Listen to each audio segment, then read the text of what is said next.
Ladies and gentlemen, welcome to the Blake and Sal Show with Mark. Celebrating its 10-year anniversary, dominating the podcast world. Now sit back and relax, and let's welcome your hosts, Blake, Sal, and Mark!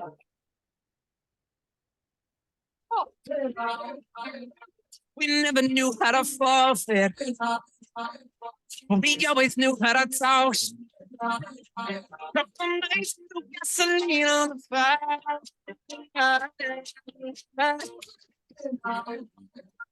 We never knew how to perfect.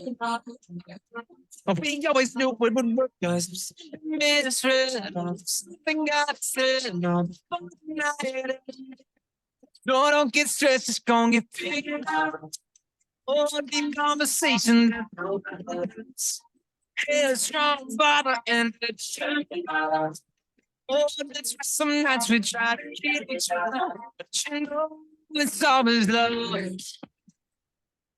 Hi, and welcome to the Blake and Sal Show with Mark, episode number 463. I'm your host, Blake, and I would really like Mother Nature to make up his damn mind of what the hell season we're in. Hey, 30 degree swing from yesterday to today. I'm getting sick and tired of this. Moving on, my co-hosts. First of all, the biggest film podcasting, the man who was really, really upset about Big Brother being pushed later in the summer. Sal, how you doing? I mean, I have to wait a whole month, but I do get like an extra 3 weeks at the end, though. Yeah, that was the first world problem. Oh, yeah. It was like me figuring out how to stream on the TV upstairs for a strength class before we did the show today. Because I didn't feel looking at my phone. Wow, we're spoiled. I know. I know. Co-host, the man who made the legend, Mark. Dad, how you doing? Doing well on this wonderful blustery day. Man, if you want to go fly a kite, today is the perfect day. But I make sure that string you got on it, make sure it's a heavy tension string because those winds will take it out of the air. Oh, hang on. I'm getting breaking news. Hang on. What? The writers are still on strike. I know they are. And my Big Brother reference. So the opening song I just played is actually ending. I took a page out of Sal's book and played a Jordan Brothers song. I have fallen in love with this damn song, and it's Waffle House. I have fallen in love with this damn song. So they have delicious did a waffles. Commercial?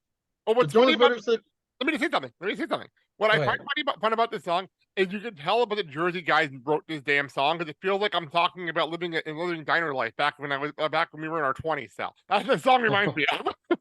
You can tell the Jersey guys wrote this song. So yeah.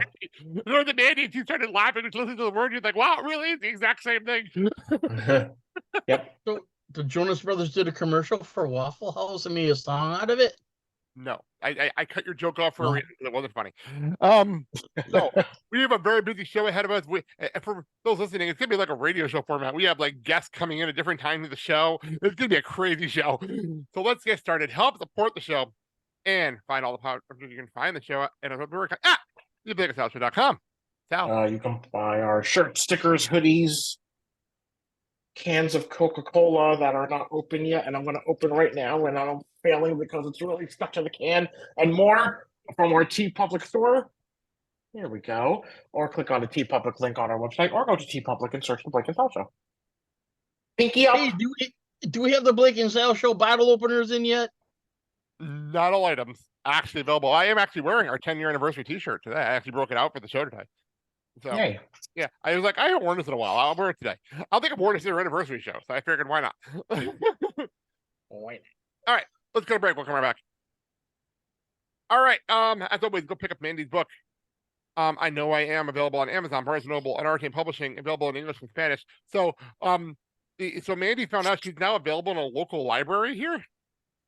The library here, which is pretty cool. I have to go to the library, take a picture for. I haven't done it yet. But so she put this in our NKO group chat that we're in for the Peloton group we're in. And apparently half the people were not friends with her last year when the book came out. So they had no clue she had a book out. And suddenly a whole bunch of people want the book. Oh, cool. So that was a pretty cool day. That was pretty cool the other day. So yeah, go pick it up. And speaking of Mandy, go listen to the Nandy and the Mandy show back every other week, available on all podcasting platforms, part of the Blake and South show family. All right. So I'm noticing something as we get later in the year that our this weekend Blake and South history is going to be a little shorter than normal because we're covering most of the stuff already in the first half of the year, which is actually going to be good for us. But I'll do it anyway. We have a couple of first-time appearances. First of all, May 23rd, 2013, commented appearance, his first appearance on the show. That's when we were kind of rotating. That was when, if people were not around at the beginning of the show, when people just walked into the studio, got the microphone, and started talking. That's what was going on. Yep. It was hysterical. That's usually how it happens. What was funny about it, I was laying out, like I was going through the history of the show, but I was working on everything, work on the notes for this whole bit. For this bit. And I'm like, why are there 9 people listening on the show? 9 people. Very funny. And also, May 21st, 2015, Jimmy Corderas made his first appearance on the show. Now you can hear him every Monday and Wednesday on Wrestling Inc. podcast, and he has his own podcast too. So you can listen. Ref and Rant. Yeah, so it was a lot of fun. I love the guy, and there you go. Or Rant and Ref. Did I get that backwards? I think he was Wrestling and Ref, but he had it right. He had it right the first time. Yep. So that's that. So without further ado. And now, let's get into the crazy world of professional wrestling. God, Sal, you're an ass. You're such an ass sometimes. I mean, it happened literally like right after you said it. So at the end of last week's show, Dad did this whole tribute to Superstar Billy Graham, who was in a coma at the end of last week's show. Literally hours after we did last week's show, Superstar Billy Graham passed away at the age of 79. By the way, a few days before his 80th birthday, by the by. And wait, he died a few days before? Before his birthday. I looked at the website. Oh, he died a few days before his birthday. Oh, that's sad. So it was. So I just want. I'll get to Dad. Don't take forever this time today because we have a lot going on. But one thing I will say is it was pretty funny when it broke in AEW and we're watching Dynamite and Excalibur breaks into a fucking Falls Count Anywhere street fight. Say, so we just heard Superstar Billy Graham passed away. Oh no! Street fight. You didn't see it live now. It was in the middle of Roderick Strong and Chris Jericho having this like backstage brawl during a Falls Count Anywhere match. Just like nonchalantly just comes out and says it. Like him and somebody talk about it, and then we go back to the match. How'd you do? It was hysterical. Well, there's a professional. That was so damn funny. So Dad, you said a lot of it last week. So if you have anything else to add before we get out of here, don't go through the entire biography. But if you have anything else to add last week. I just that Superstar kind of set the tone for other wrestlers down the road. One being Hulk Hogan, who kind of emulated him in some respect, and others that just kind of wanted to be like him or have that persona. He was a better heel than babyface because he didn't turn babyface till later in his career. But health problems kind of bogged him as he retired, and unfortunately, he passed too soon. And he'll always be remembered for his physique and his wonderful talking on the mic. I'm too sweet to be sour because I have the power. Indeed. There you go. Sal, I know he's before our time, so you want to add anything? We just want to move on. I just remember the first time I ever saw him, I thought he was a Hulk Hogan knockoff. Ironically, it's the other way around. The other way around. The other way around. Yeah. That's very funny. That is very, very funny. I like the fact that they covered that, by the way. They did a video package on SmackDown, and they actually brought that up, that Hogan was started by him. I was like, okay, at least you mentioned it. You can't ignore that. Yeah. Ignore it. Major. So, all right. Let's do this. All right. Yay. There was a whole shitload of injuries that happened since our last show. A whole shitload. Most of them are women. I don't know how this happened. They're weak and feeble. Well, I was joking last week about like the NXT women's division being hurt, and then we had other injuries happen. So, last Friday there was a title match between Raquel Rodriguez and Liv Morgan against Bayley and Dakota Kai, and in that match, Liv Morgan got a shoulder injury, and then Dakota Kai tore her ACL in the same match. I heard it was in the same spot because I thought I read that Dakota Kai got injured because she was trying to protect Liv Morgan while she got injured. Exactly. It was a protecting the person, and they both got hurt at the same time anyway, so it didn't matter. So Raquel and Liv had to drop the tag team titles. Yes. So next week on Memorial Day Raw, wow, Sal, you really for someone who literally is 2 towns over from her hometown, you really hate her so much. It's fun. What can I say? So on Monday's Raw on Memorial Day, it's going to be Raquel and her partner Shotzi, who came out and helped her, so she's teaming with her against Shayna and Ronda, Chelsea and Sonya, and Bailey and Io, Damage Control. Is this as simple as putting the belt on Ronda and Shayna finally, or do you see something else happening, Sal? Wait, when are they doing this match? Memorial Day. Why can't they do it at the Night of Champions pay-per-view? Because they didn't want another match. This is not AEW, and they're trying not to have a long card. But it's a title, and all titles are supposed to be on the line. Answer my question. Shayna and Ronda. You think Shayna and Ronda? I'm leading. I actually really want Chelsea and Sonya to win just because I think it'd be fun, but I don't see them doing it. Dad, what do you think? I'm gonna go with Raquel and Shotzi. Why not? Something different. Why not? Have keep the belt. I think So- Shotzi's so- fun. So Something different, and now you put Shotzi in the spotlight and see what you can do. very true. Meh. Over in New Japan, we had so New Japan Strong has been adding title belts to strengthen their show, which is a great idea actually because they don't have a lot of titles, and they had finally had a women's championship. They added a women's championship to New Japan Strong. It's a very big deal for Japan to have women's championships anyway. So it's, so they actually made events in a New Japan show, first women's match ever made event in a New Japan show this past Sunday. That's a very big deal. Very And it ended in tragedy. Yeah, I'll explain what happened. So we had a mini tournament during the show for the first ever New Japan Strong Women's Champion. When me and Mandy went to bed, because the show started late, and I didn't order the show, and I had to get up early on Monday morning. So when I went to bed, the main event of the show was Mercedes Moné versus Willow Nightingale for the title. When I got up in the morning, I find out Willow Nightingale won the belt because Mercedes broke her ankle during the match. That bitch. Wow. That bitch. What a turn of events. I did not see that coming. And she got carried away. But the funny part is, a lot of people are like, oh, Willow won the title because of injury. People are like, yay, Willow won a title. Everyone loves Willow. Everyone loves her so much that nobody even cares why she won. It's actually pretty funny. So I just want to make sure that was covered. And the other big news that came out of Resurgence, another injury, Aussie Open, Mark Davis. He announced he's injured. I don't know what the injury is. So Aussie Open had to vacate the IWGP Tag Team Championship and the New Japan Strong Tag Team Championships. Wow, Vacant just won 2 titles in one shot. Actually 3 if you count women's tag team titles. But that was all yeah. That was literally over 2 days, all that went down. Like all this stuff happened Sunday, Monday. How is he not in the Hall of Fame? Come on now. He won 3 titles in 2 days. How? So I take it down the road that New Japan will probably end up having some sort of tournaments for these vacant belts. I'm gonna wait to see what they do at for Dominion, which is in a couple of weeks. Okay. I know I'm gonna be reorder. I'm waiting for June 1st to order New Japan World again so I can watch Dominion. So I'll let you know because I'm waiting because that's when I found out who's facing Kenny Omega at Forbidden Door is gonna be at Dominion. So which is, by the way, good. It sounds like it's gonna be either was it Lance Archer or Will Ospreay. That's gonna be facing Kenny Omega for the IWGP United States Championship at Forbidden Door. So that's how that's happening. I'm hoping it's Ospreay. I really do. That'd be great. You're probably getting Ospreay Omega too. So I guarantee we're gonna get that again. Cool. So, all right, that's New Japan. Let's do this.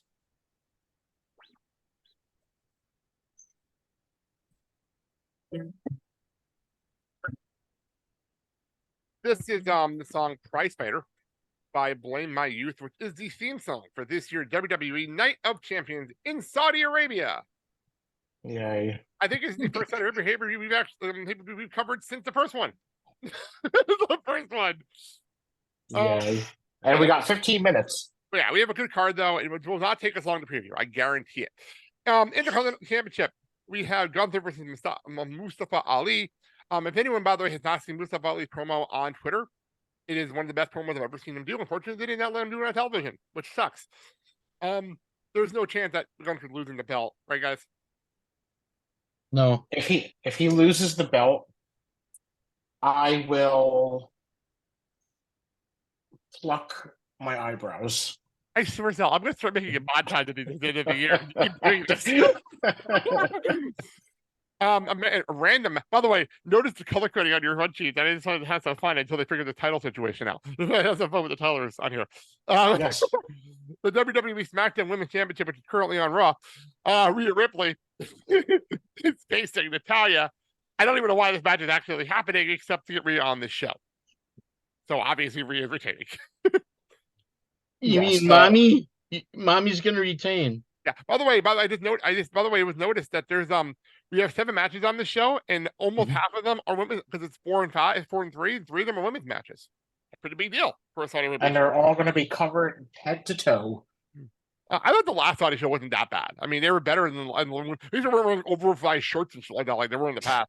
In the last, at least they were allowed to have some kind of a form-fitting where they actually show their curves for a change. Yep. Yes. The early days were awful. I agree with you. The early days were terrible. The WWE Raw Women's Championship currently on SmackDown. I would feel like because they don't want to end Bianca's reign yet, and if they switch titles, it'll end her reign. I think that's what's going on here. Bianca Belair is facing Asuka again. I don't see a title change at all. Sal? No. Dad? I don't know. I'm thinking possibly. I just don't know if they want to do a title change in Saudi Arabia for the women. I just don't see it happening. Because my thing is,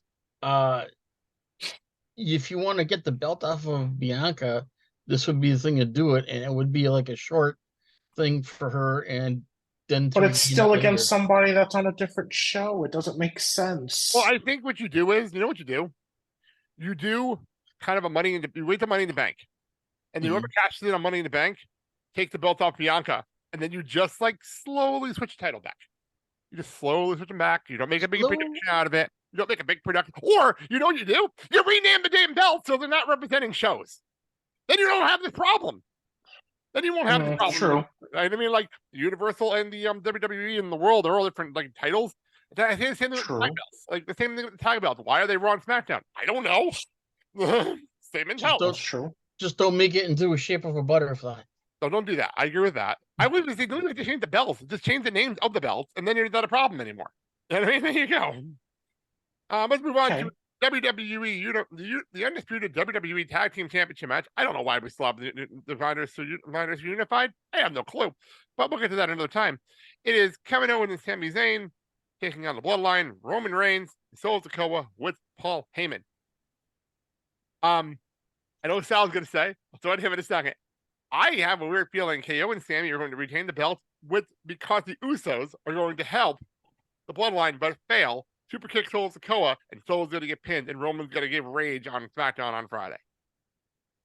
That's what I think. Because that makes the most sense for the Bloodline storyline that's going on right now on SmackDown. So that's what I think is going to happen. Sal, I'll throw it to you. LOL, Roman wins. Roman's going to have 4 titles now because he's going to have still both championships, and then he's going to have both tag team titles. He's going to have enough shoulders for that. I'm just wondering. Is Paul Heyman enough shoulders? He's going to have shoulder addition surgery, and he's going to add 2 more shoulders so that he can have 4 titles at the same time. And he's going to say, "I had to do your job for you," and that's how that's going to continue that storyline. Fair enough. Dad, what do you think? Break the tie. I am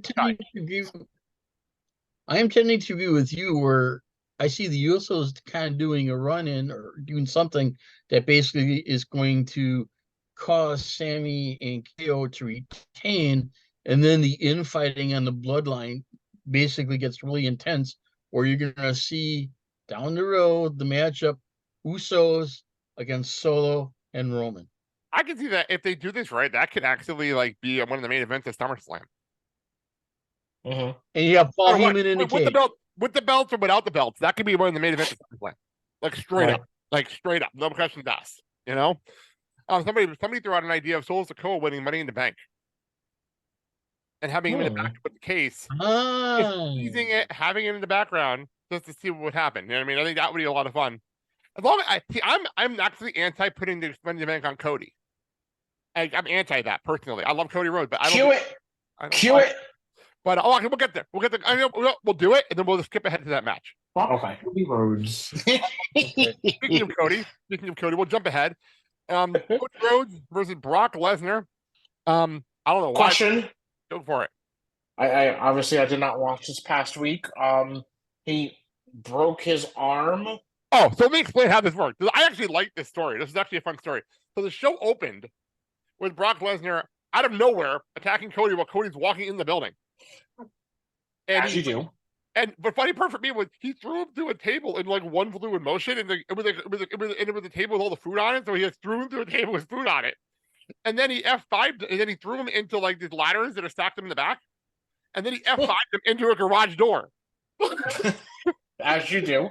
And he picked up a keg and threw it directly at Cody's arm. And I think it was supposed to miss, and it didn't miss.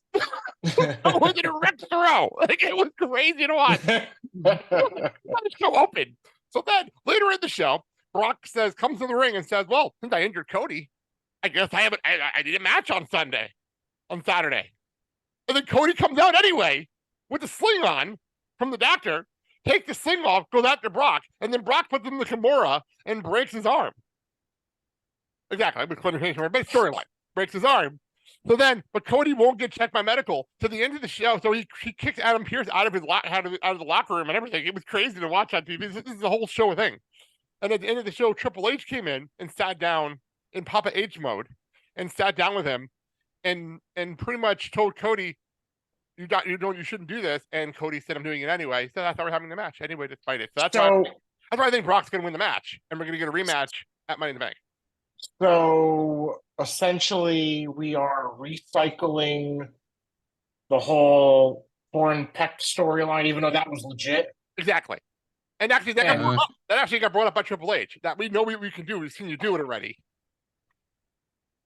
Why? Because I have a feeling. I'm telling you why. I think the reason is because they're going to have Brock win this match, have a rematch at Money in the Bank, and it'll keep Cody out of the Money in the Bank match. That's what I think is going to happen. Okay. That's where I'm at. So I'm thinking because they want to go for the sympathy storyline, and that way people feel sorry for Cody and they basically are behind him, that I see Cody winning this match. No, they already gave him a win with the fucking Torn Peck. That was more than enough. Actually, here's the thing. Here's my logic behind that. Brock does not lose matches 2 in a row. He never loses back-to-back matches. He rarely ever loses them. I just don't see them doing that for Cody. I just don't. I do, because then that sets up how Brock says, "Okay, you beat me twice. This is it. I want to make sure that next time there's not going to be a next time." So something will be set up where there'll be a third match between Brock and Cody. Actually, I could see this match ending by like the referee ending the match, and that causes them to have a third match. Where Cody tap out. Where Cody tap out and the throws the match out. I could totally he's got him in the Kimura for way too long. He's not tapping out. Exactly. Yeah. That's what I'm thinking. Yeah. And then Cody doesn't actually lose. You know what I mean? Like, I can see that happening. There's a doggy. I hear a doggy crying. There's a doggy. There's a doggy whining there. Okay. Becky Lynch versus Trish Stratus. I don't know why this is happening. I don't think I care. I love these two people, but I don't care about this match. Becky wins, right? I'd say Trish wins. Really? Let's make things a little interesting. Let's see where this goes, because obviously they're trying to stretch this out, and I can see this being like worked up to like maybe SummerSlam, just to give Becky something to do, because she really has nothing to do right now. True. And very true. And I say give Trish the dirty win, mind you. Give Trish a dirty win. And and let's just, I guess, carry this all the way to the end of the summer. Yeah, what do you think? Trish wins, but she has some assistance. Who? Lita comes out. Lita's coming out in Saudi Arabia? Lita comes out and basically turns heel and lines with Trish, because the good old girls got to stick together. But she's busy finding treasures. or doing whatever. It's funny, but kids didn't. We don't have any right now because of YouTube TV, so you have to wait until the show's on demand, which is not on demand yet. So we're just waiting to watch all the shows. Oh no! Yeah, we have to wait. Well, the last 2 episodes were fantastic. Well, we'll catch up. We will catch up. By the way, Dad, we don't have Vice, but you can. But the on demand does work quickly, so you can see Dark Side quickly on the app. Yay. Next morning, it'll show up like the next morning on Vice. Just so you know. That debuts soon, right? 2 weeks. 2 weeks. Yep. Okay, good. Main event, World Heavyweight Championship. It is Seth Rollins versus AJ Styles. By the way, it was announced that this is going to be the continuation of the old World Heavyweight Championship. It's not a brand new belt. It is the continuation of the old World Heavyweight Championship. So they're bringing it back. Yeah, They're decommissioning it or they whatever. made that official. They made that official. So the people who are wondering, this is the old World Heavyweight Championship coming back. They just redesigned the belt. With a new look, yeah. Okay. Yeah, so it's Seth Rollins versus AJ Styles. Seth Rollins, by the way, was not on TV last week because he was out filming Captain America. Not a joke. That was legitimate. He's in the Captain America New World Order movie, and he was out filming. That's why he was off the last 2 weeks. Which actually made it very funny that he's complaining about Roman Reigns not being on the show, and that he was off the last 2 weeks. I thought that was pretty funny. That was funny. But I think it's just simple for me. I think Seth was winning. I think the whole thing was leading to Seth winning. Otherwise, why the blue hell would he be in this match? And why did they have the tournament in 2 days so he can go film a movie? That's how I feel like this is going on, because otherwise, if Seth wasn't winning this, they would have had him lose and strip the tournament out. So Seth is winning the belt. Sal, what do you think? I find it odd that they even had SmackDown people involved. I agree. If this is a Raw exclusive title, so I mean, it would be idiotic if AJ won. So I mean, like you said, it's been obvious since the beginning that pretty much this was the title for Seth to win because he hadn't had a title in a while. Pretty much. Dad, what do you think? I thought that the way they set up this belt could be defended anywhere. So my thing, if it could be defended either on Raw and SmackDown. That's not what they said. That's not what they said. That is not what they said. Okay. That this is a Raw exclusive belt that'll be on TV more often than Roman. That was the wording they used. Okay. It's a Raw exclusive belt. So if AJ wins, he has to move the Raw, which would make no sense. Well, Entire OCs on SmackDown. Well, I mean, I would like to see AJ win, but unfortunately, I have to agree that this is the belt for Seth. And my thing is, now you got to find out who's going to basically get it off of him. I mean, is there any good challengers for Seth that he can take on? We'll have time. We'll have time to do it. Like, I'm not really stressed about it. All right. Well, that is Night of Champions, and right on cue. We could not have timed that better. We have our first guest of the day in the waiting room. So I'm going to bring him in, and I will hit his music from the PW Torch, the one, the only.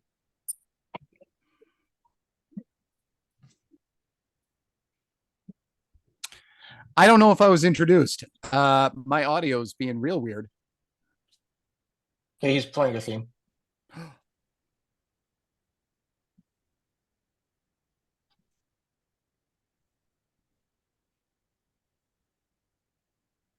Let's bring on Kelly Wells. Kelly, welcome to the show. Cheers, home slices. I assume that was Kazuchika Okada's music, but not coming through on my end. Maybe that's how it's done now. Well, if you can hear us, that's all that matters at the end of the day. Yeah, I this is my third podcast in the last, 14 hours. Didn't have a lot of sleep between then and now. So if your paying customers are here for the surly version of me that often rears his head, I'm just saying it's a possibility. The problem is NXT's put together a pretty good show and has promoted it well. So I don't have much to complain about. Very, very true. So let's get into that.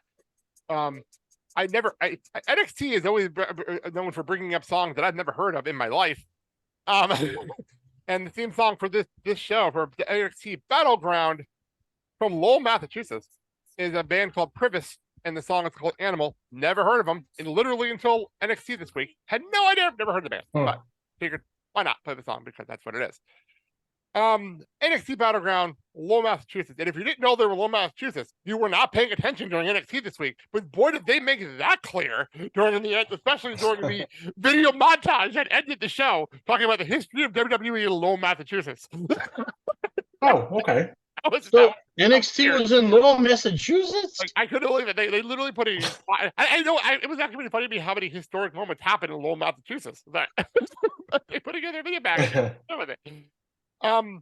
Kelly, you're like me. You do watch the show every week. These Dad half pays attention while doing pills, and Sal doesn't pay attention at all. So he relies on us to actually tell what's going on. I've actually been really enjoying NXT the last couple of months since him delivering, and even after the draft. I've been enjoying myself with this show. Yeah, pre-Stand and Deliver was pretty rocky, and a couple of the episodes since then have been rocky. At one point, I said on my podcast, I don't know how else to say it. Shawn Michaels just doesn't have it. Like he just doesn't. He doesn't have it, and I don't know what happened. I think he was inspired by my criticism, specifically listening to my show, obviously, of course. But whatever was going wrong doesn't seem to be wrong. It seems like they're really making a point to they're getting people on the right side of things. Braun Breaker is a born heel.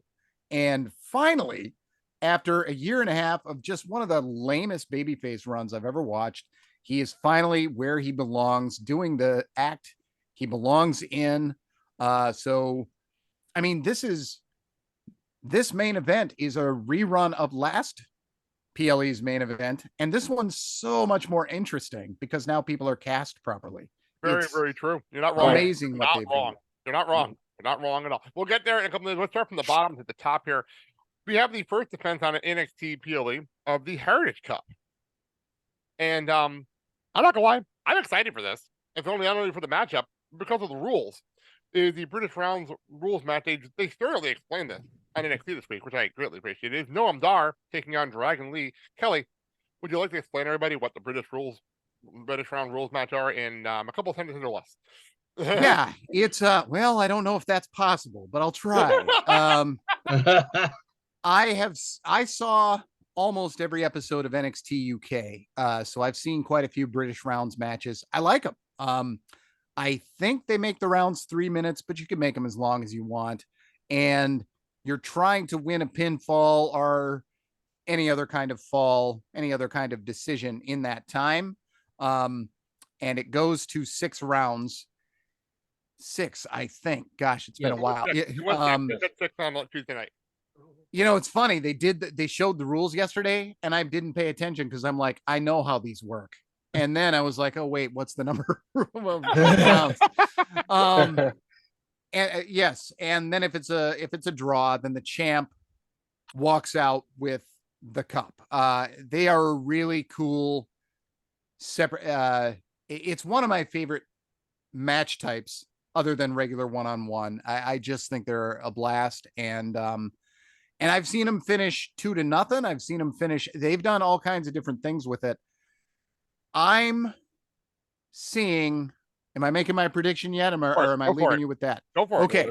So, as awesome as Dragon Lee is, I don't see an obvious roadmap for Dragon Lee as the NXT UK Heritage Cup champion. It doesn't seem like a natural fit for him. What I'd like to see is for them to be tied, maybe just 1-1, because a round can go by without a decision rendered. And maybe it's 1-1, maybe it's 0-0.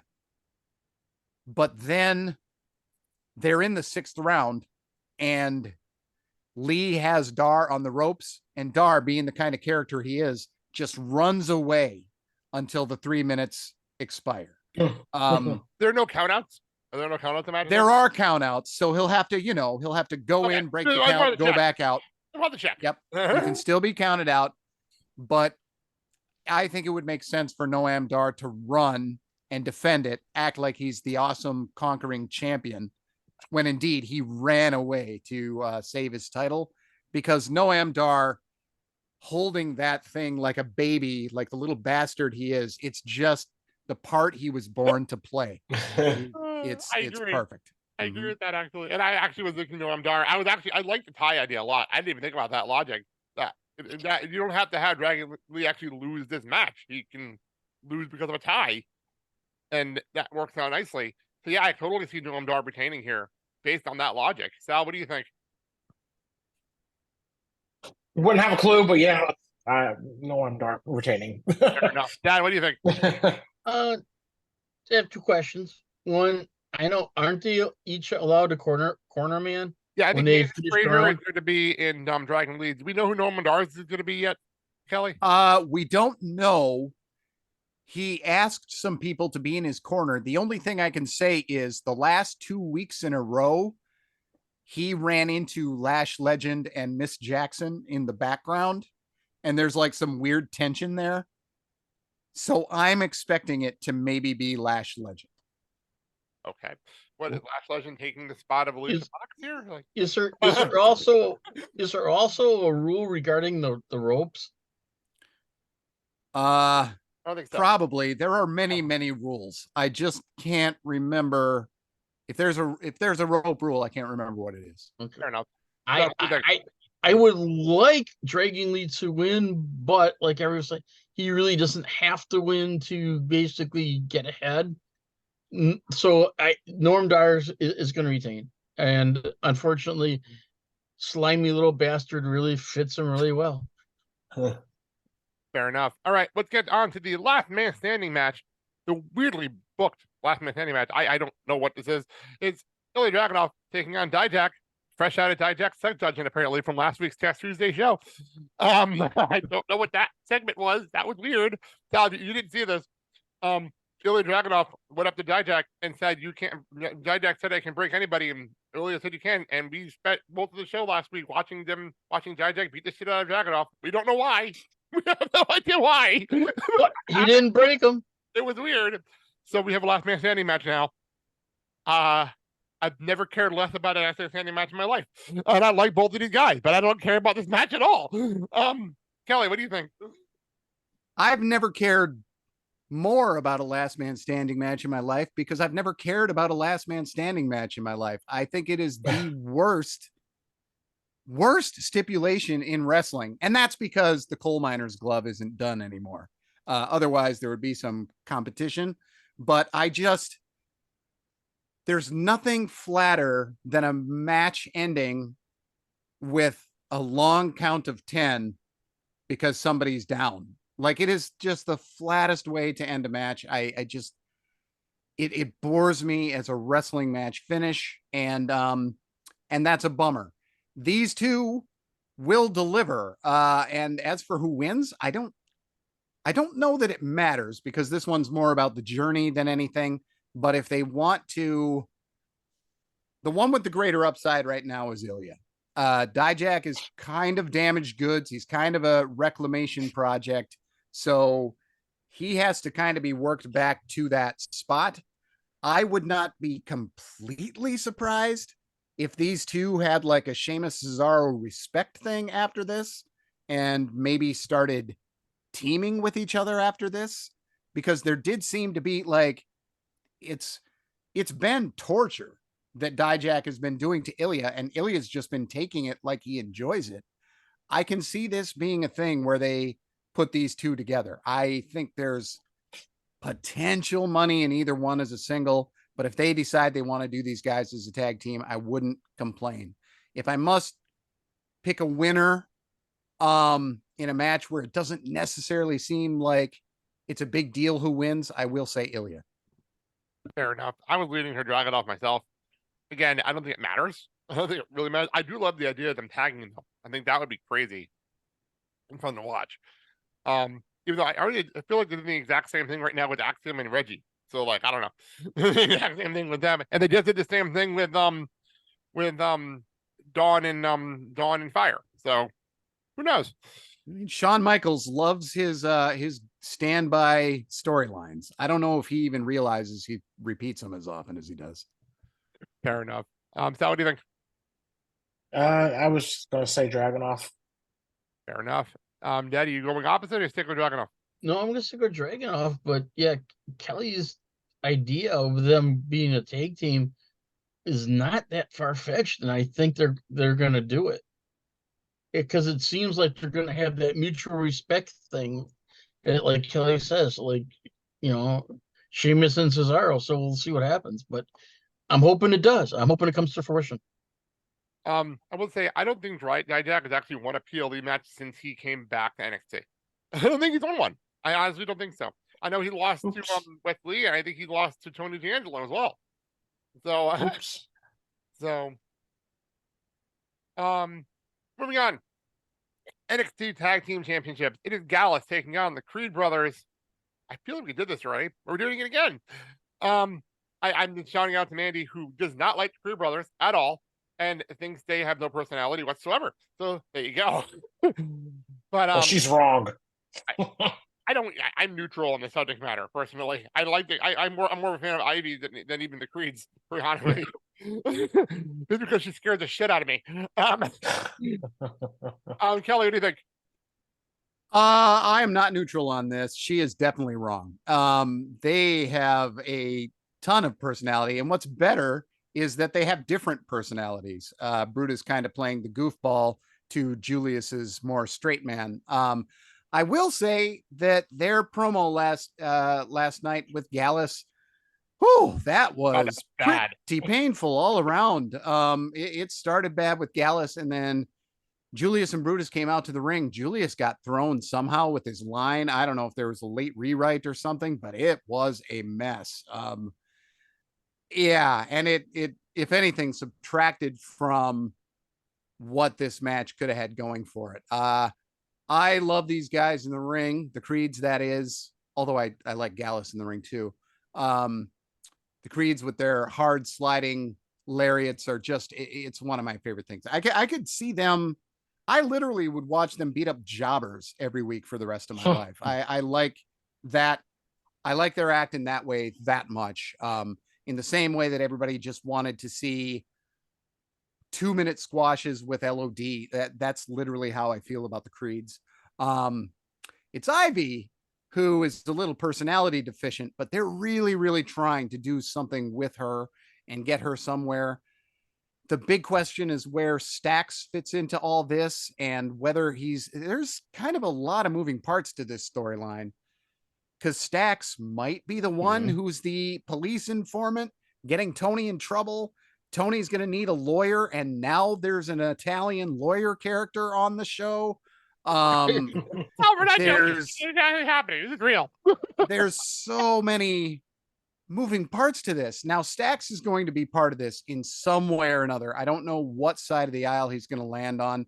That's what's interesting to me. Like the match itself, I would say, didn't have the greatest build from their standpoint, but because of all the things going on outside it, I'm a little more interested in it. I don't know why the Creeds weren't moved north already. I don't know what else they really need to do down there unless they are there to kind of help Ivy Nile through some rocky times and not make her have to be on the mic as much because they're there. But I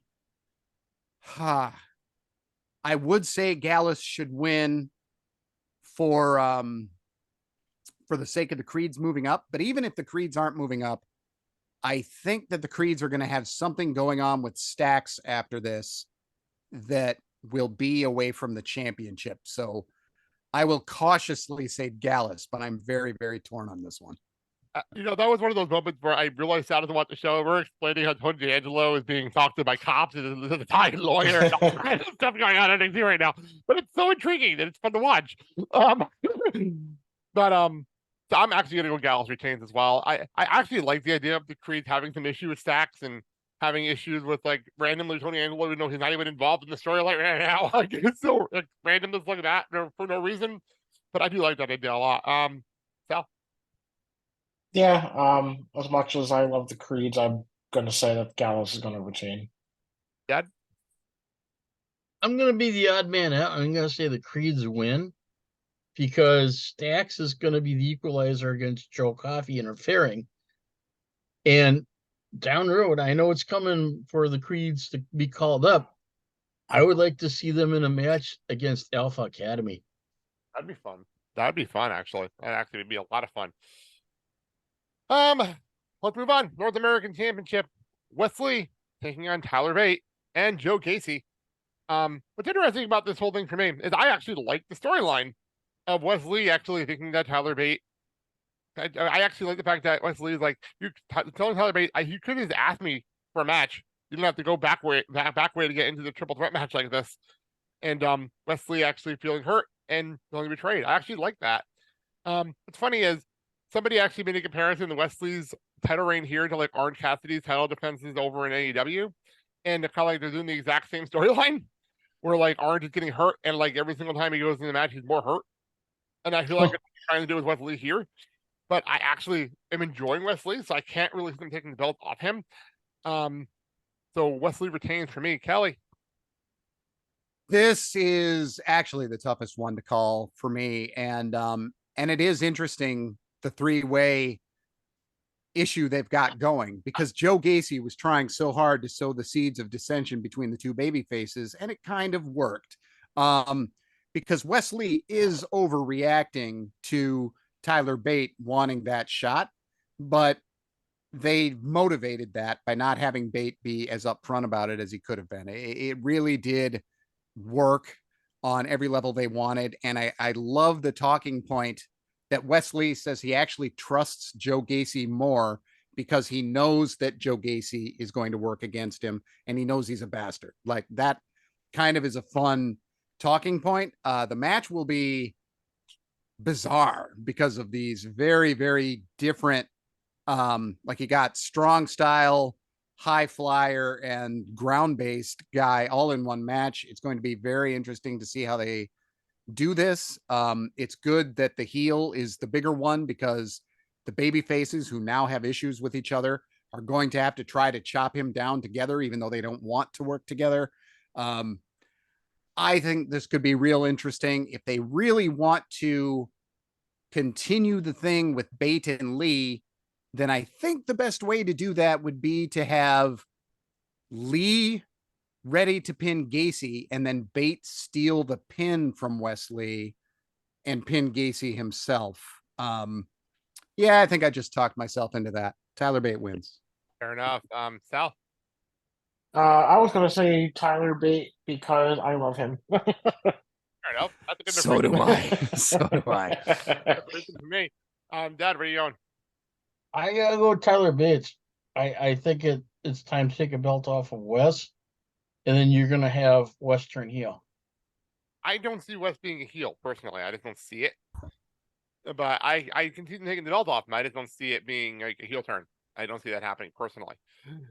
Yeah, Wes with Edge works for me, but Wes as a heel would be I mean, maybe if they want to just try it out in NXT, because NXT is the place to try that out. And if it doesn't work, just move him up as a babyface. Exactly. All right. Moving on. Sorry, I got distracted by something. Moving on, we have the NXT Women's Championship match.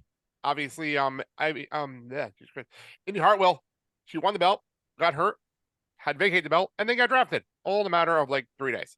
So we've had actually a pretty good, interesting tournament. I can't even say good, but an interesting tournament. I did not expect this matchup. I didn't exactly expect this matchup. I really thought we were going to end up doing Cora versus Roxanne again. And I'm happy they didn't do that route. So we have Tiffany Stratton versus Laya Valkyria.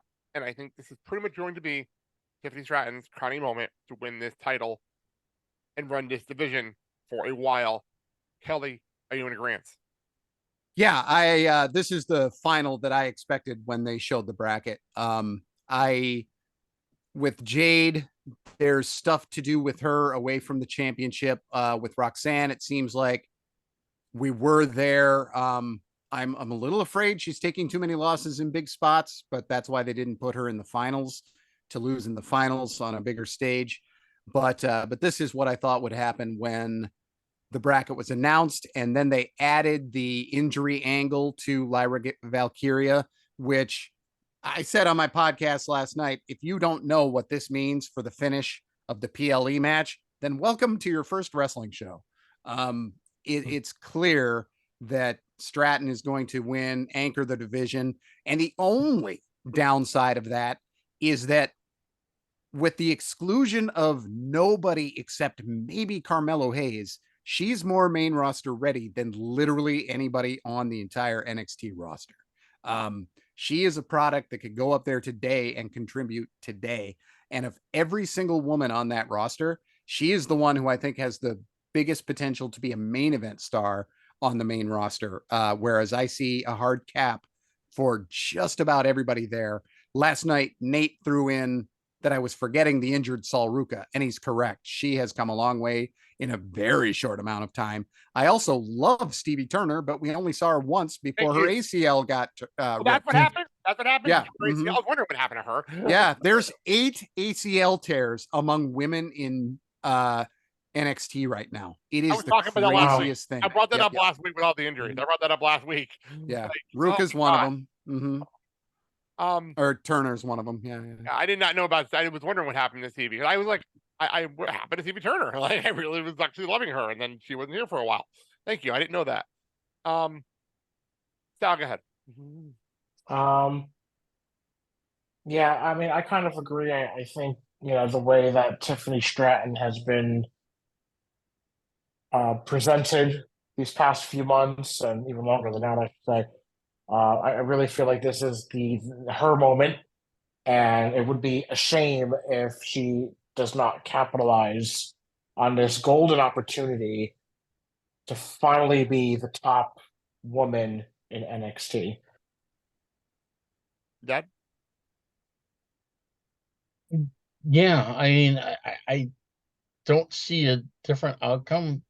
I think if you would have had Roxanne in it, I think it would have been too predictable. So then you're throwing Tiffany in because I think Tiffany is ready to do that. I think she's ready to be a champion and to take the women's division to other places. I just don't want them to basically make a carbon copy of Mandy Rose. That's the only thing I don't want to do. I agree that Tiffany's a lot more talented than Mandy Rose. She is in every way better than Mandy Rose. So I wouldn't worry about that. Yeah, I wouldn't worry about that. And she had to be careful with that match last night because looked like June was going to be busting out all over in a little bit. Wardrobe malfunction. Yeah. That's why the TV went black at one point, didn't it? At one point. All right, main event. We talked about the top right here. It's NXT Championship. It is a rematch. It is Carmelo Hayes, now a fresh face, with Trick Williams in his home city, I guess, around the area, versus heel Braun Breaker. And boy, as Kelly said at the top, Braun's a fantastic heel. A fantastic heel. And I'm loving this as well. I mean, you're keeping the belt on Carmelo here, but damn, Braun of the heel is amazing. Kelly. Yeah, and it's not like he's doing groundbreaking stuff. It's just when that's his skill set, why would you cast him as anything but a heel?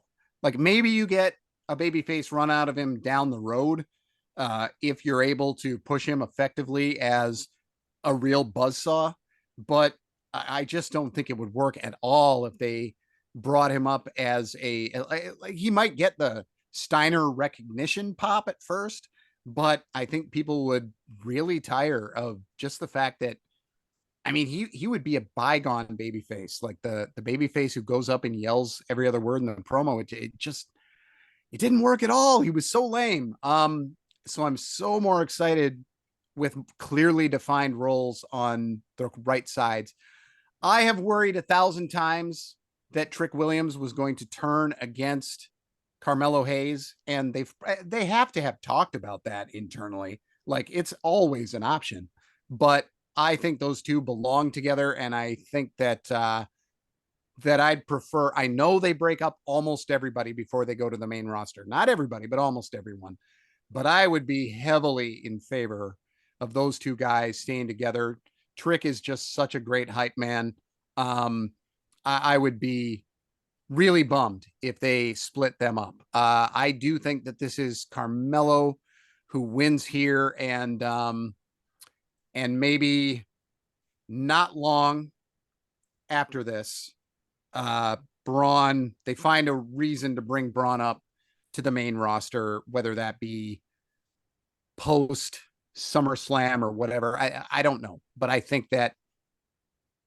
don't think that Braun should hang out there much longer if he loses this one. I think he should just head north. Mhm. Yeah, I agree. I think Carmelo Hayes should retain, and this should be pretty much the end of Braun Breaker in the NXT title picture. I mean, he should have left a while ago, in my opinion. So maybe this will be his final hurrah. Maybe one more go just for, try to get it back again. And then other than that, he should be gone. Well, when the main story point here is that Braun said, "I don't care about the title. I just want to beat you in your hometown." That was actually what he said. That was actually what he said. And for some reason, decided to tear down Boston sports teams in Florida, which I thought was hysterical. But that was the thing that happened. Dad, you got I see Carmelo retaining, and like everyone's saying, I see Braun being called up in a couple of months, and I hope they have him come up with the heel persona because man, he's doing such a phenomenal job that way. I mean, and he's taking it really well. I mean, dressing all in black and everything, and showing less emotion and more anger. I mean, it's great. I mean, to me, I think Braun is a better heel than his uncle. fair enough. Fair enough. Well, that is NXT Battleground, and Kelly, why don't you plugs in, and then you can get out of here yourself. I know you said you were a busy man today. I am indeed. I will say also about Lowell, one of the guys on my podcast, when he goes to shows, Lowell is where he goes. That was the site where Samoa Joe beat Finn Balor for the NXT championship, which was not on TV. It was a shocking house show, and Nate was there. It's also where Shawn Michaels lost his smile. So if anyone loses their smile on the show this Sunday, you will know why. So I'm Kelly Wells. You can find me on social media at Spooky Milk or at spookymilk.games. And and I'm the NXT main recapper and podcast host on The Torch. I do NXT 8 years back. We're talking right now. Tom and I are about it's the Kevin Owens era, but the Kevin Owens era in NXT was relatively short because he was so clearly main roster bound so early because he was so good. So we're getting into the Finn Balor, Samoa Joe, and not long after that, Shinsuke Nakamura side of things. All right, Kelly, thank you so much for coming on. We're going to let you go, and we will talk to you another time. Cheers. All right. So before we get our next guest here, he's in the waiting room, but I do want to there was some breaking news that Sal broke to me during that, so I got a little distracted.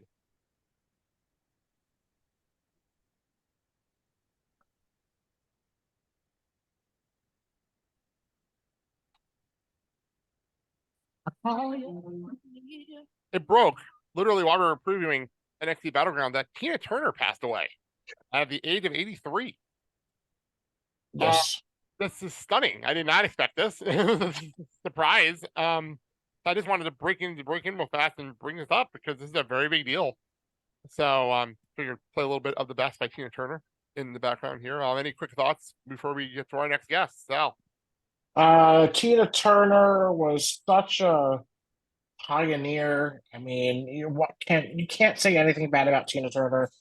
Everything she did was perfection. Everything she did was perfect, and she just could not do anything wrong. I felt like all of her hits were amazing. She looked phenomenal, work or not.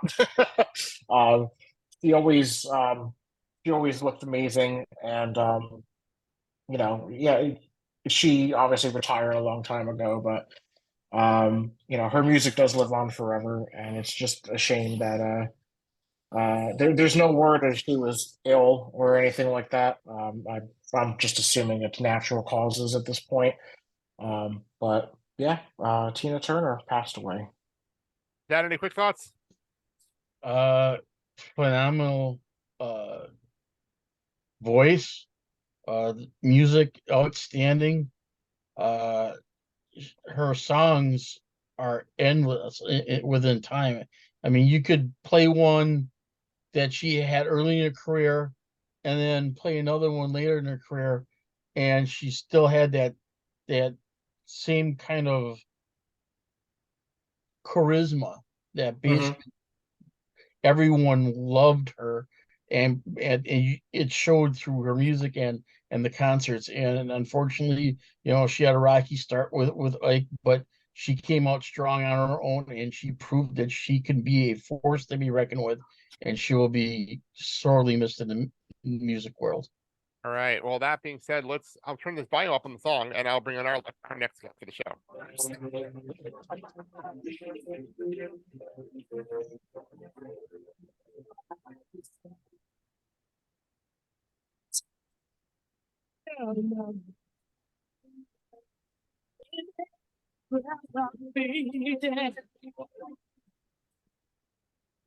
All right. Well, that being said, now we'll move on to our final guest of the show, as I promised.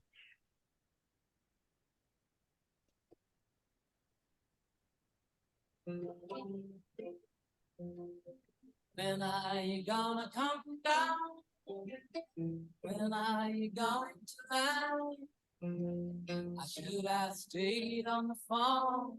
I should have listened to my own mouth. You know, I didn't sign up to you. I'm not afraid for your friends to open. This boy's too young to be singing.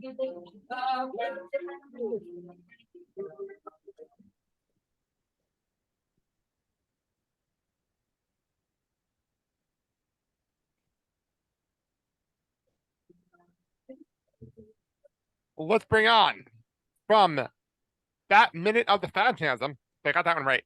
And by the end of minutes, Jon Parker. Jon, welcome to the show. Hello, thanks for having me again. Always. Hello, excited. Governor. Hello. Did I get that right? That minute of the Phantasm. Did I get it right? You did get it All right. right, We've debated for a I was long working time on that. of what to call it. I was working on that before we came on. Can I also say that there's only two people on this show whose theme makes us all move? This one being one of them. I can't take credit for it though. I didn't come up with it, You're not wrong, though. You're not wrong. All right, so we are here now for the final pay-per-view preview of the show. This is our third one now. We are now. How long is this card? Holy shit! What though? Some of these matches are gonna be fast to get through. I swear to God, some of these matches are really easy to get through. It is AEW Double or Nothing on pay-per-view this Sunday night. I forgot to mention, by the way, during United Champions, that I'm not watching it live because I'm going to be at a birthday party. And I'm, and I'm probably not going to watch it like either. And Sal's mentioning Double or Nothing because he's going to be at a barbecue. Double or Nothing? Yes, it's still not confirmed if it's Sunday or Monday, but we're assuming Sunday. Yeah, so like we're both busy this weekend, so we're not watching some of these shows live. And I'm watching NXT on Monday because obviously I can't watch both at the same time. So, like, but I will. Hey, welcome to my world. Not watching anything live. Let's get into the card. Like I said, this is actually a shorter card for AEW standards. Ironically, even though it's a long card, it is shorter. By the way, I think the WWE card and NXT shirt combined was shorter than this. Combined. I think we had a total of 13 matches on the last two shows combined. But as you say, wonderful. This is short for AEW. Oh, yeah, they probably will add more on. By the way, so quick, you're doing this right before the final Dynamite, before Double or Nothing. So they added anything else at the card, we don't know about it. And also, quick, if they officially announced Collision and at United Center, expect CM Punk to be there. So there you go. That's I reached the quota mentioning CM Punk talk about AEW. There you go. Reached our quota. Seems to be something has to be done in the last month. All right. Let's get to the easy part of the show here. For some reason, this match is happening. It is the Hardys and Brothers Day taking out Ethan Page and the Guns. They're no longer the firm because the firm was deleted. Go figure that one out. If the Hardys and Zay win and Matt Hardy wins Ethan Page's contract, this makes no sense. I don't understand why we're here. So I'm assuming the Hardys and Zay win. Jon? I'm guessing, right? I agree, right? Why are we here? I like everyone in the match. I'm into this new moaning gimmick, whatever the hell that is. Where did that come from? I don't know. What? Excuse me. What? Have you not seen this for Brothers? Do my Ace? ears deceive me? Did I Sal, you have to watch Rampage once in a while. Brothers Ace new gimmick is he literally just goes, Okay, that happened. Friday. that is legit. Wow, that's I'm not lying. fantastic. Can you isolate that, Blake, by the way? Well, the problem with Rampage, they do something very high when we're watching Rampage. But Shit, go despite that- figure. despite loving all of them, I don't know why we're doing it. I thought it was done and dusted. I just want it to end now. But I think the Hardys are going to win, which means they're going to have Ethan Page with them, which means it's going to continue. Unfortunately, Sal. I agree. And are we getting broken Matt Hardy back? Because that would be nice. Sure feels like it. Once in a blue moon. He needs to do something different. Oh, different per se. Yeah. Something. If you want to watch a little kid wrestle and beat up Stokely Hathaway, watch the last thing they did at the Hardy compound. That was weird. That was strange to watch. I wish That I was worked live for for me. that. I wish I was I was live for into that. Which child was it? Was it Max, it's Max. I think it was Max. okay? The oldest one. The oldest one. Yes. No, yeah. So Sal, is it mean the Hardys win this thing? Yes. Dad? Yeah, the Hardys are gonna win. I just don't see the whole thing with Ethan's He's contract. own Matt Hardy contract, apparently. Are they gonna make him like a butler or something? I don't know. They just said that. What is it, Seinfeld? Make him Yeah. a butler. And the thing is, we just did that. Where know. Matt And Hardy was there, is- lackey. Is he gonna like clean up the Hardy compound? Yeah, that actually be entertaining. It will be He as can entertaining. mow their lawn on the It won't be as entertaining as watching lawn. Actually, it's to say, it's not gonna be as entertaining as watching Sondheim Singh holding a baby at Mark Briscoe's Chicken Ranch. But it's funny as that.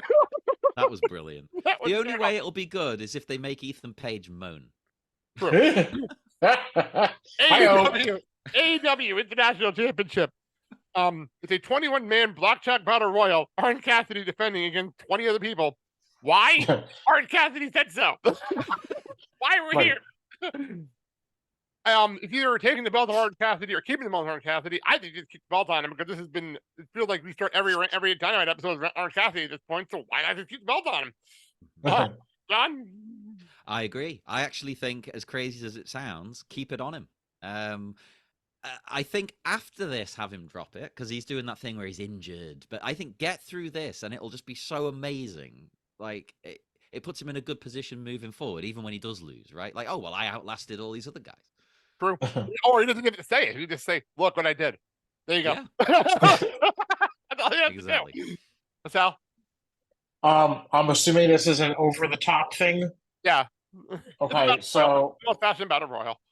okay, so I could just see him, being all sloth like and doing whatever, and then when it gets to the end, he just kind of slowly, at like an eighth of a mile pace, just walks over and just, and then they play along, and he wins that way. So yes, I think Orange Cassidy retains. That'd be amazing, Dad. Do we see an implosion between Powerhouse Hobbs and Hobbs QT? They're in the match officially, but like I don't care. None of it matters. You don't love QTV? No, I hate TV. I actually want to throw something at my TV whenever that stupid logo on the screen.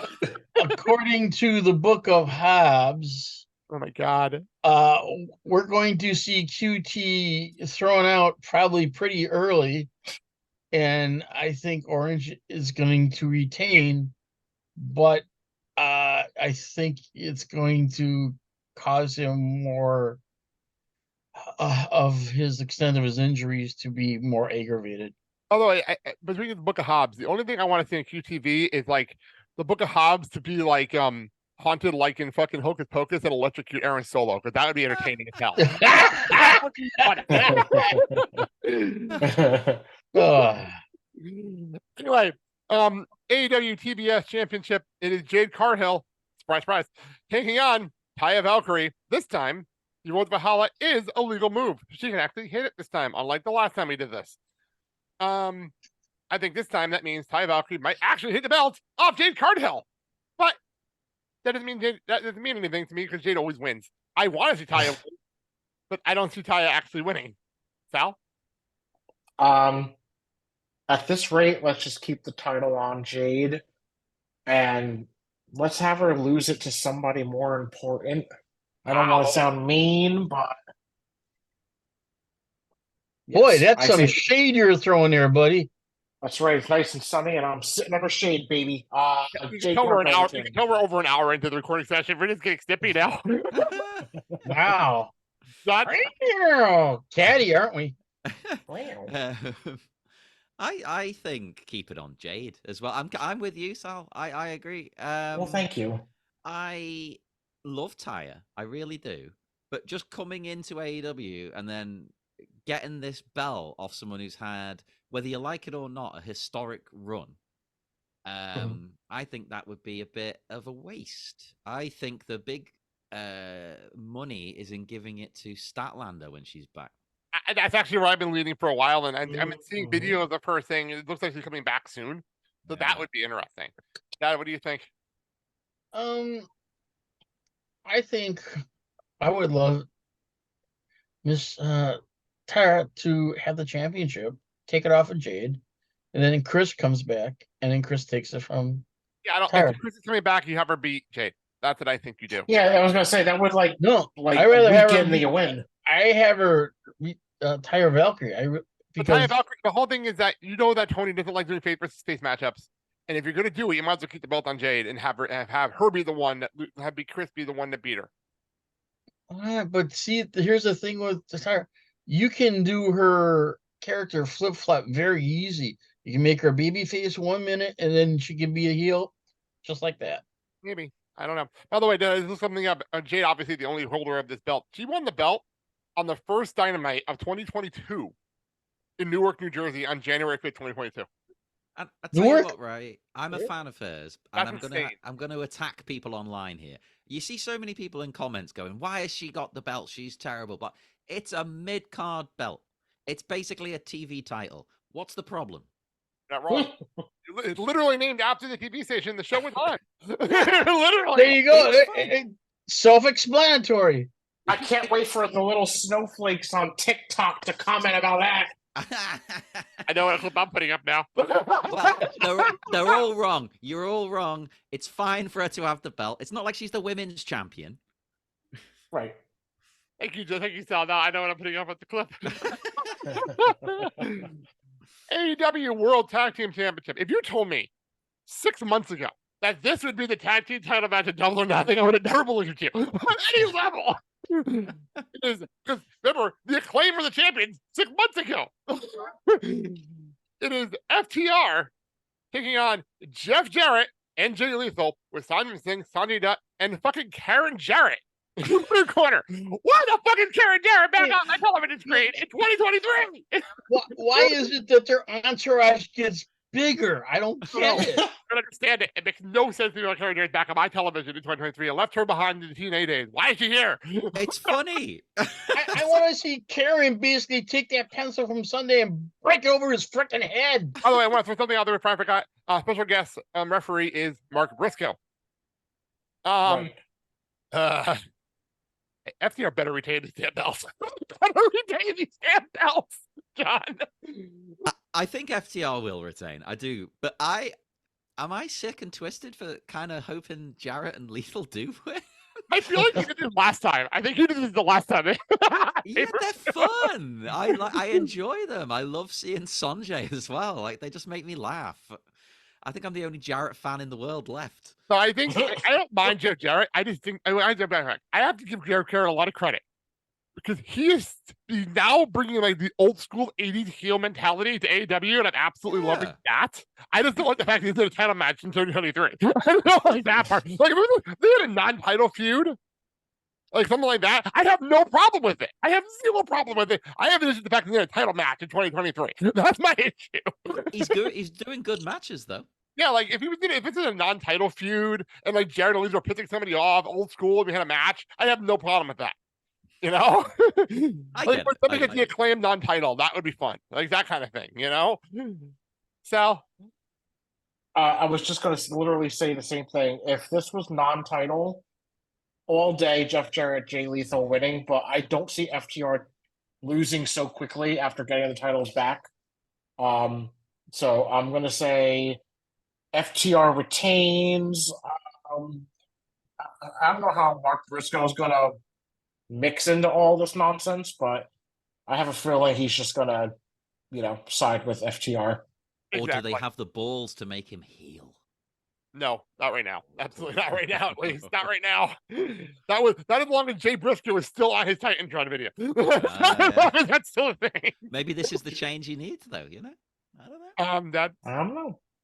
FTR is going to retain, but here's how I see things going to go down: is Karen Jarrett is going to bring in the cut card to give to Jeff. Mark is going to try to intercept it. They're going to wrestle over it. And in the long run, Karen somehow grasps the guitar and hits Jay Lethal, who gets knocked out. And Mark does a quick 1, 2, 3, and that's it. All done, all over with. And then there's an implosion between Jeff and Karen.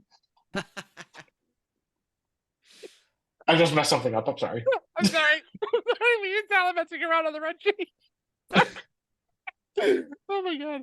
I made a spelling error on the red sheet, and Sal's messing with me now. They were literally arguing on the red sheet.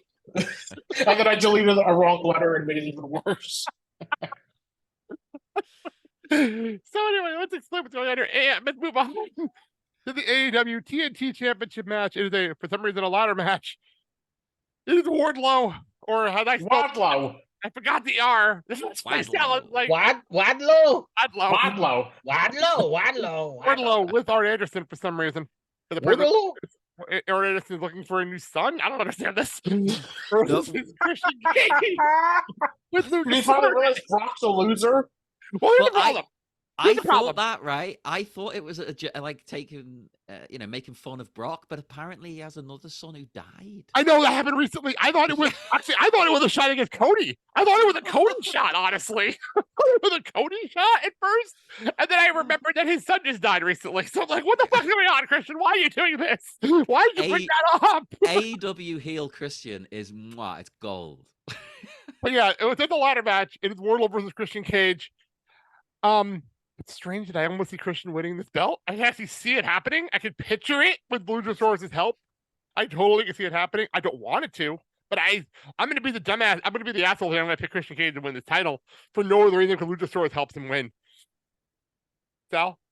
You're not the only asshole because Well, that's a good the way everyone hates Christian Cage is like everyone in WWE hating on Prison Dom. For the dog. What better way to slap a fucking title on him? Oh my god, I'm just writing that down so I don't remember that from making the graphic later. John?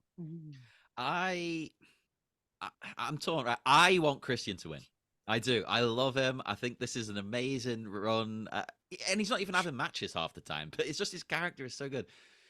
But Wardlow's kind of got screwed around left and right with his title runs being, worthless. So as much as I want Christian to win, I think they'll keep it with Wardlow. Just to give him a decent run. Wardlow's going to be the Sasha Banks of the AEW TNT division. Wow. Yes. Wow. That was a comparison. Lose the title on his first title match every single time. Someone's got to. Oh my god. Oh, God. I'd say Wadlow retains. Good old Wadlow. And here because I think Jungle Boy is going to interfere with Luchasaurus, so that way Christian does not. No, he's too busy. He's too busy. We're done with that story. Jungle Boy's in the main event. We'll get to him. No, but I'm saying I think it's gonna happen. I don't think Jungle Boy has anything to do with this. I don't think it has anything to do with this. He literally buried Christian Cage alive at the last pay-per-view. We're good. Never say never. Right. Moving on, we have the AEW Women's Championship match. It is Jamie Hayter versus Toni Storm. I'm looking forward to this a lot. I'm really excited for this match. This could go either way. It really can. I am very surprised they're doing this match and not doing like a rematch of the tag match they did on Dynamite. I'm very surprised, actually, honestly. I see Jamie Hayter retaining because like Britt and et cetera, help them against the Outcasts. I think that's what's going to happen. John, go ahead.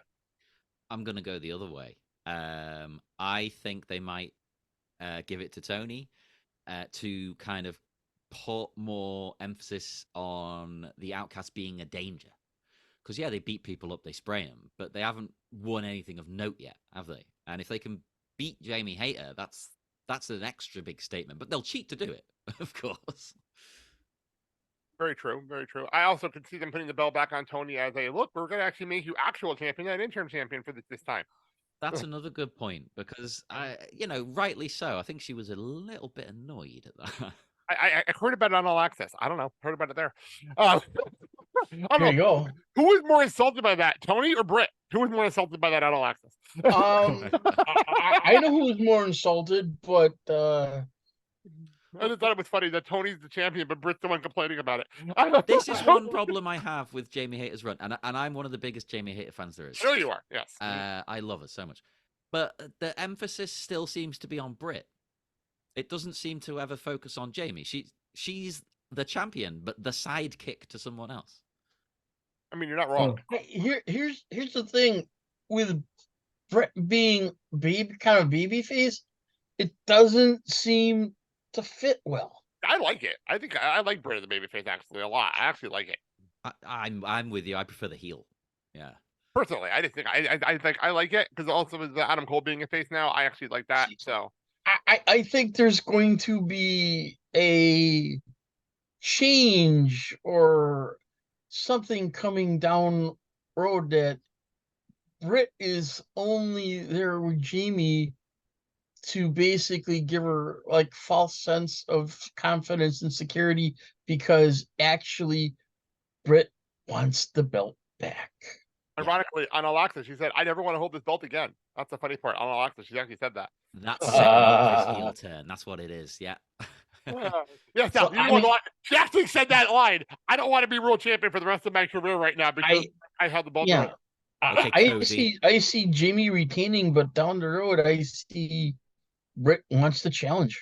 I feel like we should have done that already. Honestly, I feel like we should have done that already. I think that time has passed. I feel like same here. I feel the same way. I still think it's not past. You just gotta look at it that it's just like a nice bottle of vintage wine. It's sitting there and aging to get to that one point. Okay. I agree, and it would make sense why they're still affiliated. Like, Britt just wants to be close to the champion to keep the belt literally close to her. Like, I can take that anytime I want. I see what you did there, Sal. I don't think I threw it to you on this match. So go ahead. I don't know. I was kind of thinking the same lines as what you said. I feel like Toni Storm's going to win the title back just to, I don't want to say right the wrong of the whole interim thing. But for some strange reason, don't ask me why, I see Toni Storm winning, and not immediately, but pretty quickly, I could see Saraya trying to gun for the title, and then I don't want to say infighting, but like a friendly type of thing between the two of them. Interesting. I'm going to throw out a theory I actually thought of just now because of Forbidden Door being the next review. Austin? No, let me just finish my sentence. Okay. Of having the winner of this match being either Jamie or Tony facing Willow Nightingale. Because she technically has a contract and she just won the New Japan World Championship. Ooh. To have that match title, I don't even title for title, just like have a champion challenge match at Forbidden Door. So I would like to see Jamie versus Willow. But Tony versus Willow also works because they have a feud going on. So like it works either way. So I just want to throw that out there as something. Actually, you know what I would do? You hit the belt on Jamie. And then you have Tony challenge Willow at Forbidden Door. There you go. That's something you can do too. But then my other question is, you saw Thunder Rosa come in to Tony's office. She could be on Collision, so it doesn't matter. It doesn't matter. Last week, I mean, so is she back in play or do we not know? I just told you, she's going to be on Collision. But how hard is this roster split going to be? I don't know. If CM Punk could be on Dynamite tonight, they're not going to answer that question. If CM Punk's not going to be on Dynamite tonight, then it won't matter. Yeah. It's the only reason we're having this roster is because of CM Punk. Oh, there you go. Only reason. If he's not going to be there, then it's not going to matter. I support it. They have so many wrestlers. Oh no, I agree with you. So I'm many. saying the main reason this is happening is because the Elite, the one legally can't be around Punk right now. I don't really know what's going on right now. Let's move on. Unsanctioned match. It is Adam Cole versus Chris Jericho. I have no idea why this is unsanctioned, not just a normal street fight. I have no idea, but that's what we're doing. You want to know why? Why? Because they're going to bring the brutality. I don't think that this is we have an Anarchy in the Arena match back on this card. It's really weird. It's really strange. But we'll get to that in a minute, though. Unsanctioned match. Adam Cole versus Chris Jericho. I know John's never been a huge fan of Adam Cole, so I'll start with him. Go ahead. Yeah, I mean, I don't think he's the worst wrestler in the world or anything, but I'm not a big fan. But at the same time, you give him the win here, right? He's coming back. The fans are really behind him. I don't think you pull a swerve and give it to Jericho on this one, and just stick with Adam Cole for a feel good moment. Yeah, I agree. 100%. I see Adam Cole winning this thing and the crowd going crazy about it. I can almost see this opening the show as like a hot start. I can totally see that. You know, yeah. You don't put it near the end, because near the end it'll be by the Anarchy in the Arena, as you say, and then that's exactly stupid. You can't have two of those back to back. Exactly. Like you do this to open the show with this, and like you have the whole crowd go crazy. Cole wins, and then you have the whole show hot start. Sal? Yeah, I was thinking Adam Cole get that as John said, that feel good win, and maybe have him ride off into the sunset onto someone else. I'm gonna resist my Brit riding jokes and move on. Go ahead. No, I'm trying to have a good conversation here. You had to make it dirty. No, go ahead. Yeah, I see Adam winning no problem in this because he's defending his wife's honor. So I mean, you want a good husband to basically do what he want him to do is basically beat the living shit out of the guy you really hate that basically gave you a what for. So let's go to it. Take off the gloves, gentlemen, and let's get right down to just brutality. All right. Agreed. Speaking of which, Anarchy in the Arena 2. This is the second time we're doing this. It is the Blackpool Combat Club. It is Jon Moxley, Bryan Danielson, Claudio Castagnoli, and Wheeler Yuta. And it is the Elite, Kenny Omega, the Young Bucks, and Hangman Adam Page. And holy shit, that pop when Hangman came out to that reaction was absolutely incredible. Like, that was an amazing pop he came out to. Because, like, the crowd was almost expecting it. And that was an amazing reaction. Hangman coming out with the eye patch on, looking like a fucking cowboy, coming out for the save. Like, that was incredible. So, this is a tough one to call, honestly. This is actually a very tough one to call. John, go ahead. I mean, I'm the biggest Elite fan ever, but I'm going the other way. I think they give it to Blackpool Combat Club to keep it going a little bit. Because I don't know if it's just me, but it feels a bit weird to bring Adam Page back for the last match in, the series, let's say. So, Page is back and we win, and then we move on. Move on to what? So I think Blackpool Combat Club get it somehow to set up another match to finish it off, because then you've had a couple with the full team back together. True. Very, very true. I can actually see this ending like a blood and guts match or something. Yeah. I can see that happening. Like, have one more match and like a blood and guts because the Blackpool Combat win this thing, and then the Elite needs a rematch. But I have a weird feeling that like Adam Page's eye patch is going to come in hand. Adam Page's eye patch is going to come in and be a big deal for this too. As much as I loved seeing him come back, as soon as I saw that eye patch, I was like, "Oh God, not an eye patch gimmick! I hate that every time." At least we didn't watch him get his eye popped out like Rey Mysterio. Do we really have to do? You know what? That got brought up so many fucking times. I had to bring it up once here. Anyway, Sal, go ahead. See, I was thinking the opposite. I was thinking that the Elite were going to win, and Blackpool Combat Club was going to be so irate on Dynamite that they demand a blood and guts match. To prove that they are the better team. Oh, I like that as well. Fair enough. Dad? I'm gonna agree with Sal is that the Elite wins. I mean, because they've haven't been back that long, and you don't want them to lose something like this. And then this sets up the third and final altercation, like blood and guts, and be great. Not that there's not going to be a lot of blood and guts in this match, but I mean, and here's the thing: I think women find Hangman Page with the patch even more sexier. They seem to, yeah. Are you saying eye patches are sexy? Is that what you're saying? I think he's got that rugged look, and he just with the patch just dialed it in. Do you think he gets freaky with that eye socket? Here's the thing: I want someone to lift up the patch. He's got a contact that basically looks like something out of some freaky horror story.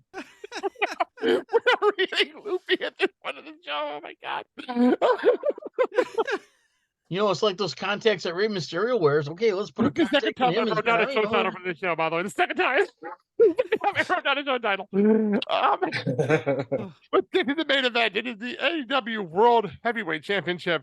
It is the Pillars match. It is MJF taking on Sammy Guevara, Jungle Boy Jack Perry, and Darby Allin. A lot of people really wanted this to be MJF versus Darby. I love the fact that it's a four-way Pillars match, personally. I'm loving the storyline. Yeah, CJ, by the way, really, really wanted Sammy to be one-on-one with MJF, by the way. Just to throw that out there. Not surprising whatsoever there. He actually is picking Sammy to win this thing because, well, it's Sammy and he loves him. I don't see them taking the belt of MJF. If it was one-on-one, maybe MJF and Darby, I could see them maybe doing it. I just don't see it happening in a four-way, taking the belt off MJF. I could see him stealing a pin easily off of somebody. I just don't know who, but MJF totally retaining his title. Sal? I've been loving the build-up to this match. I've been loving the storyline. I kind of wish it was a little bit longer. This is MJF we're talking about. So it's pretty clear, at least to me, he's gonna, hide under the ring, and we're all gonna kind of forget that he was even in the match in the first place, and he's gonna sneak in right at the end and get a quick pin.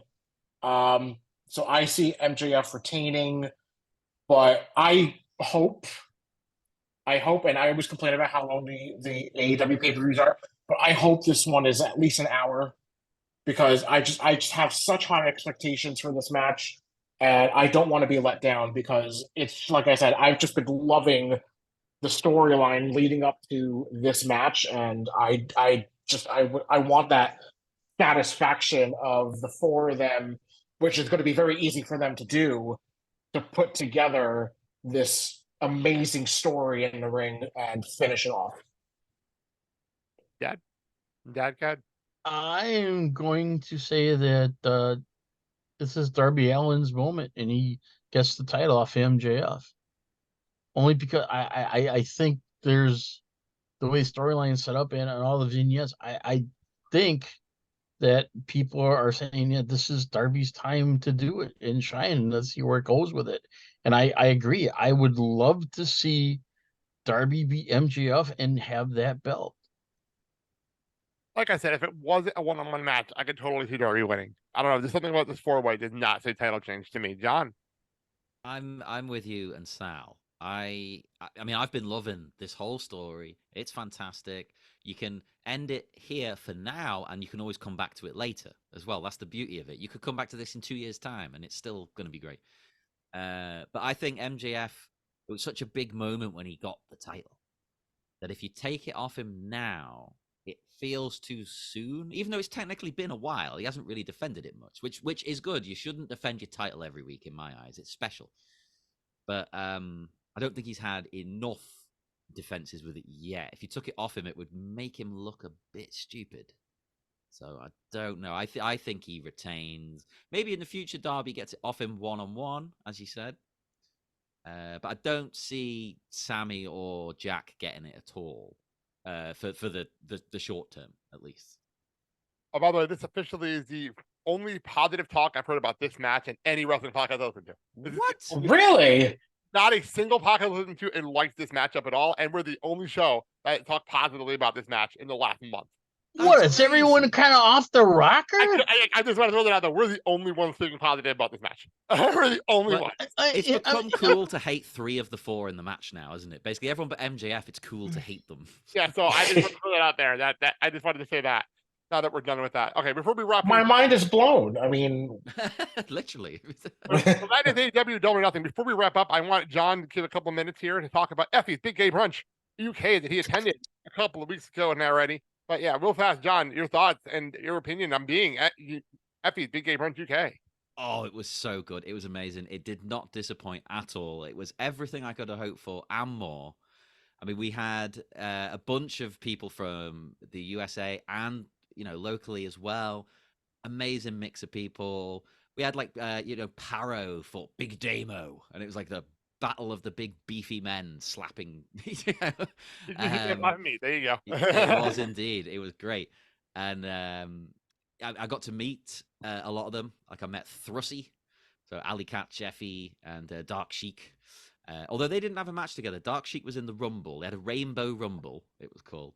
But in the main event, it was Bussy and from Ireland, Session Moth Martina.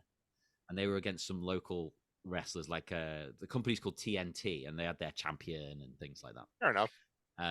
But meeting them all was amazing. They were really, really cool. Ali Catch is even crazier in person than she is on TV. That's amazing. Because I was dressed, I had a red wig and a leopard print coat on. Look, Tina Turner went to the event. We're telling us here. Well, I didn't have. I was going to go in the full outfit actually, but no. And Ali said to me, "Is it racist? Is it racist if I call you Jerry, as in Halliwell, because I had the red hair and the leopard print."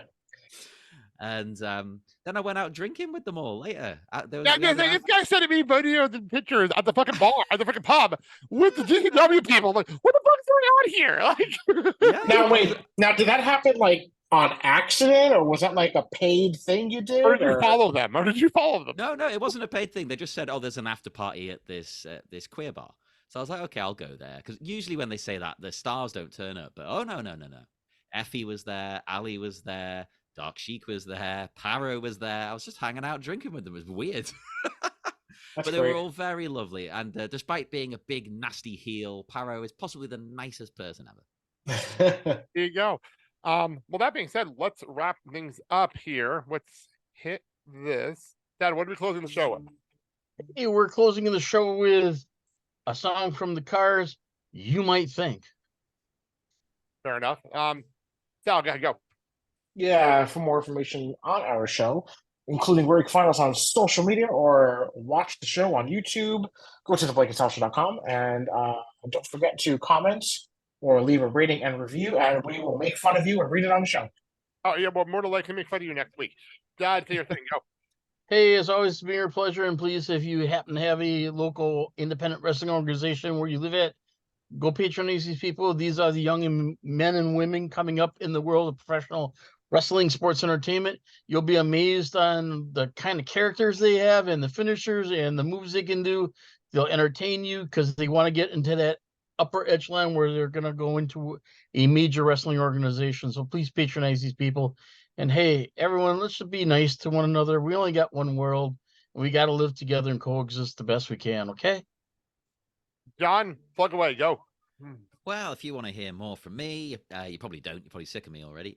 You can check out, I've got 3 podcasts. I have Bat Minute, Miami Minute, and Hedvig Inch by Angry Inch. So you can just look those up. They'll be all over social media.